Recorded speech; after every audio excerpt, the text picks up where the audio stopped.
चकलिया थाने के एएसआई पुलिसकर्मी की पिटाई 50 लोगों की भीड़ ने पुलिसकर्मी की पिटाई करी है। एक 4 पहिया वाहन और बाइक के बीच टक्कर हुई। दुर्घटना में बाइक सवार की मौके पर मौत हो गई है। पंचनामे के बाद शव को पोस्टमार्टम के लिए पेटापुर सीएचसी केंद्र लाया गया है। सीएचसी केंद्र लाते समय परिजनों को उकसाया गया। पुलिसकर्मियों की मौके पर ही शव को ठिकाने लगाने का कहने पर भीड़ ने उस पर हमला किया और वह गंभीर रूप से घायल हुआ। अन्य पुलिसकर्मियों के साथ दुर्व्यवहार भी किया है। चकलिया पुलिस ने 50 लोगों के खिलाफ मामला दर्ज किया है। मौके से 18 लोगों को हिरासत में लिया गया है। जालोद अदालत में पेश करने के बाद अदालत ने सभी को 24 घंटे के रिमांड पर लिया है और एएसआई पुलिसकर्मी सुभाष निनामा पर लाठी, लोहे के पाइप और पत्थरों से हमला किया है। पीट कर उनकी हत्या कर दी।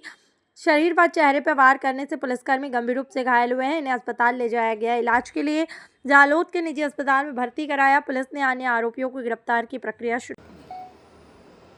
ચાકલિયા પોલીસ સ્ટેશનના પેથાપુર ગામ ખાતે ગઈકાલે એક્સિડન્ટ થયેલ, જેમાં એક વ્યક્તિનું મરણ જતાં એએસઆઈ સુભાષભાઈ રામસિંહભાઈ નાઓ પીએમ કરાવવા માટે સીએસસી પેથાપુર ખાતે ગયેલા હતા.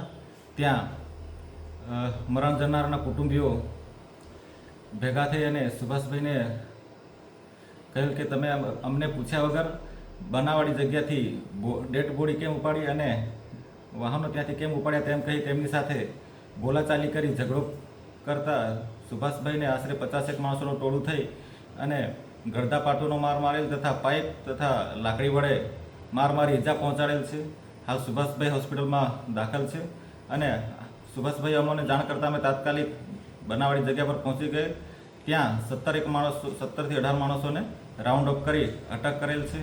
આજરોજ 17 માણસોને અટક કરી કોર્ટમાં રજૂ કરી રિમાન્ડ મેળવેલ છે અને હાલ તપાસ ચાલુ છે.